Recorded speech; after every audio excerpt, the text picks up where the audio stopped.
Let's start off with the combo that I and probably many of you think of as the most straightforward: Exquisite Blood and Sanguine Bond. Whenever an opponent loses life, you gain that much life, and whenever you gain life, target opponent loses that much life. Nowadays there's multiple cards that do both sides of the combo, but as long as you have two of them and then either have the opponent lose life or you gain life, the opponent will lose that much life, which will gain us some life, which will lose them some life, which will then gain us some life, lose them some life, which will gain us some life, which will, whoop, kill the opponent. Alright, the next combo is another classic. This time we will, wait, that's an ad read for cardkingdom.com, your place to go for anything magic related. Okay, this time we're gonna start off with a Nif Mizzet Perun. Yeah, I know we all know where this is going. A big flying dragon that says whenever we draw a card, it deals 1 damage to any target. And whenever a player casts an instant or sorcery, we draw a card. Then we enchant it with a Curiosity.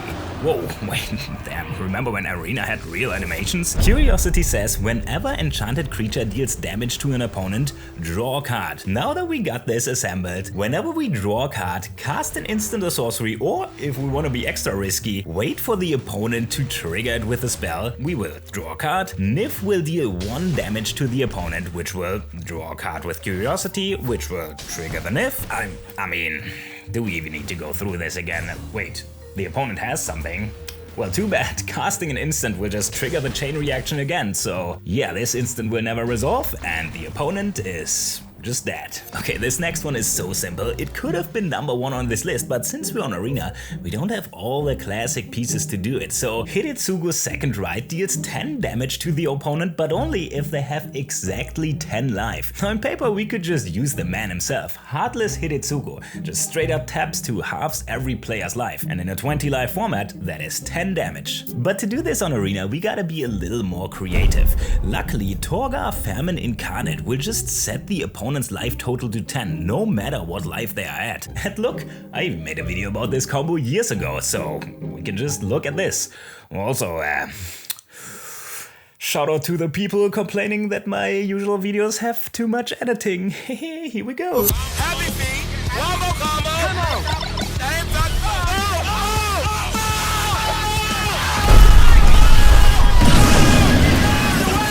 Okay, so this next one has a little more pieces to the puzzle, but all of them are interchangeable. First of all, cast a spell that grants you an extra turn that doesn't exile itself. Then you need something that flickers a creature every turn, like a Soul Herder or a Thassa. With this, we'll target Eternal or Timeless Witness. Let's just ignore all these other triggers here. When the Witness enters again, we return a card from our graveyard to our hand. And yeah. It's just gonna be the extra turn spell, and you know what's happening here. Pass the turn into our extra turn, where we cast our extra turn spell, flicker our witness, ignore all the other triggers, get back the spell, and yeah, you can just cast your entire deck now, because the opponent will never untap again. And you should probably find a way to win from there. Yeah, I mean, what can I say? Infinite turns. Fun! Now this next combo usually wouldn't get a spot on this list, but I felt like I kinda have to include it since it is plaguing standard players right now, and it's honestly kind of the reason why I'm playing Mythic Ranked in these videos. I'm gonna make it quick. Use a station land to tap a Kona Rescue Beastie, pass through combat. Kona triggers to put a permanent card from your hand onto the battlefield. Put an Omniscience on the board. Now all your spells are free and, I mean, play free draw spells until you find everything you need. I know. High skill magic. Play a Corroding Dragonstorm. When it enters, we drain our opponent for 2 life and surveil 2, and when a dragon enters the battlefield, we return it to our hand. We'll cast a dragon. When it enters, we bounce up to 2 target permanents to their owner's hands, bounce our own dragon. Dragonstorm returns to our hand, cast it again, drain our opponent, cast the dragon again, bounce our stuff, Dragonstorm, drain them for 2, dragon, bounce, Storm drains, dragon bounce, storm drains, dragon bounce, and yeah, that is GG. Next combo is a blast from the past. I would call it janky, but Magic Pro player Chris Botello actually managed to sneak it into the top 8 of a Grand Prix. Start off by playing Demonic Pact. Every upkeep you will have to pick from one of its options, but you can only pick one that hasn't been chosen yet. And these are actually pretty powerful effects, like dealing 4 damage to any target and then gaining 4 life, drawing 2 cards, or making the opponent discard 2 cards. The only problem is the last option is kinda meh. So before we have to choose it, we will use Harmless Offering to just give our opponent control over the pact. Now if we pass the turn, in their upkeep, they'll have to pick the only option left, and that's you lose the game. Ooh, man. Imagine getting got by this in the top 8 of a Grand Prix. Now that's some bad beats. Now for this next one, I just gotta shout out one of Seth's recent videos. I usually do like glass cannony decks in my videos, but this one just cakes the take. This one just takes the cake. It's called Shelldock Surprise. Turn 1. This deck's so weird. Pass the turn, don't play anything, discard a shadow board. That's why we want to be on the draws, so we can discard the hand-sized Tifa, eh? Tifa's scary, but how about if we extract 36 Shadowborn Apostles from our deck real quick? Shadowborn's down, keep the ones in hand. We'd like to draw an untapped blue source. Come on, Shelldock. There's untapped blue. Emrakul. Yes, okay, we got there. Your go about it. What do you got about it? Land, yeah, get in there. Mossborn Hydra, Well, opponent, Tifa can get big, but we got the biggest, baddest. Most broken monster in Magic, Dark Slick Shores, and Shelldock Surprise. Yes, we would like a turn 3 Emrakul actually cast with an extra turn. And yeah, we'll go to our extra turn, untap, and annihilate you a bit.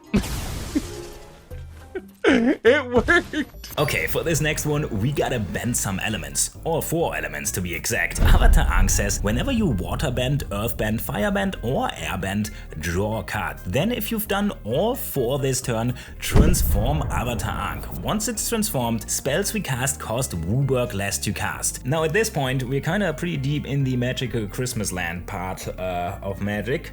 So maybe I just got completely dumbstuck while trying to even flip Avatar.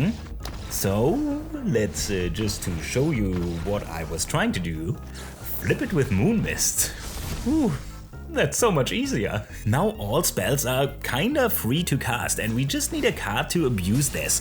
Well, let's search our library for exactly that and get a Sararuk the Archlich. When it enters, if you haven't completed Tomb of Annihilation, return a Sararuk to its owner's hand and venture into the dungeon. Now, the Tomb of Annihilation is a dungeon. Oh look, he's even on the cover. Too bad we're just never gonna go there. Instead, we go into the Lost Mine of Pendelver. First room scries, doesn't matter though. All that matters now is the Lish coming back into her hand, being free to cast, and us never visiting his tomb. That means we can now infinitely venture into the dungeon, and since there's one room in the Lost Mine that drains our opponent for 1 life, we will slowly but surely kill our opponent with Avatar Ankh and infinite dungeons. Okay, so second to last one. I'm sorry, but I have to show the craziest combo that ever happened in one of my videos. There's no way I'm getting footage of it happening again, so take it away, me from 2.5 years ago. Graveyard, cast Adanto Vanguard for free, mill 3 more cards, cast the Trickster God's Heist, a saga that trades permanence with your opponent. The first chapter trades creatures, so let's give them our Adanto Vanguard for their Skrelv. I mean, after all,